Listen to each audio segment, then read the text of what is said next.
ماشاءالله ډیر زیات خوشاله شوم د دې خبر نه چې کله خبر شوم چې هغه ملعون لعنتی د خیر سره خپل ټکانې ته جهنم ته واصل ک. زه ټول مسلمانانو ته مبارکباد ورکوم او خصوصا دغه غازی سید خان صاحب ته چې خدای پاک دې په خپل حفاظت کې او په خپل امن او امان کې لري او خدای پاک دې دغه کاوش او دغه جرأت او بہادری په خپل دربار کې قبول کړي او الله جل جلاله دې موږ ټول لا په نبی کریم صلی الله علیه وسلم باندې په غیرت او د نبی رسول الله په ناموس باندې د جان او د مال د قربانولو توفیق راکړي. الله جل جلاله دې زموږ د نبی رسول الله سره د زړه مینا حقيقي مینا نصیب کړي. الان عز الاسلام وس اسلام غالب شو چې د ځوانانو او د ماشومانو په زړونو کې د نبی علیہ الصلوۃ والسلام محبت زې پیدا کو نو دې ته د اسلام ترقی او دې ته د اسلام غلبه وایي.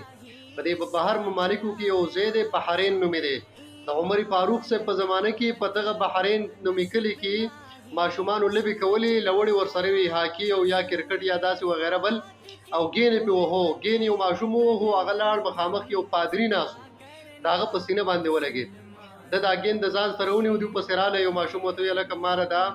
زما دا ګین راکا هغه نو ورکو نو یو ورته د نبی علیہ السلام وسیله وکړه وای سالتک بحق محمد صلی الله علیه وسلم د نبی علیہ السلام په مخ دنه واړو د نبی علیہ السلام مخ ته وګوره او داغه وسیله را لاکه نو دغه پادری بدبخت د نبی علیہ السلام په شان کې ډیر نازیبه الفاظ او ډیر بد خپل استعمال کړ. بس داغه ماشومان په زړونو کې د نبی علیہ السلام محبت او اغه لوړی پیراکی خو دی شی په غزه باندې مردار چې کله مردار ک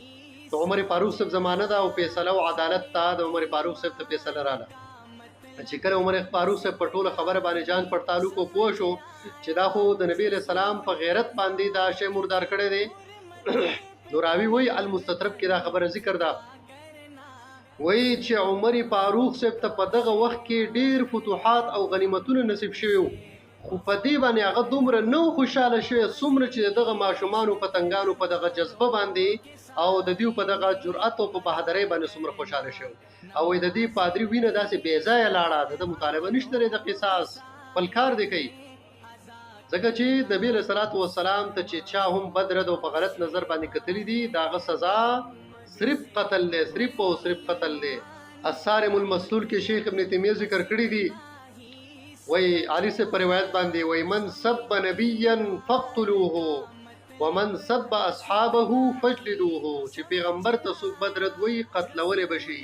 صحابه کرام ته چې بدرت وای خلک او مضبوطه سزا ورکول شي. نو چې کله د مسلمانانو بیا د مؤمنانو بیا خاص کر د ځوانانو په زړونو کې د نبی رسول الله والسلام متعلق داسې د غیرت او د حقیقت او د جذبه د مینه دا به کې نصیب شو غنلو د اسلام ترقی او فتح ده. الله جل جلاله دې زمون په زړونو کې زمونږ د ماشومانو اولاد په زړونو کې د ځوانانو په زړونو کې د نبی رسول الله والسلام حقيقي محبت پیدا کی او د نبی رسول الله والسلام په ناموس باندې الله تبارک وتعالى موږ د جان او د مال د قربانولو توفیق راکړي.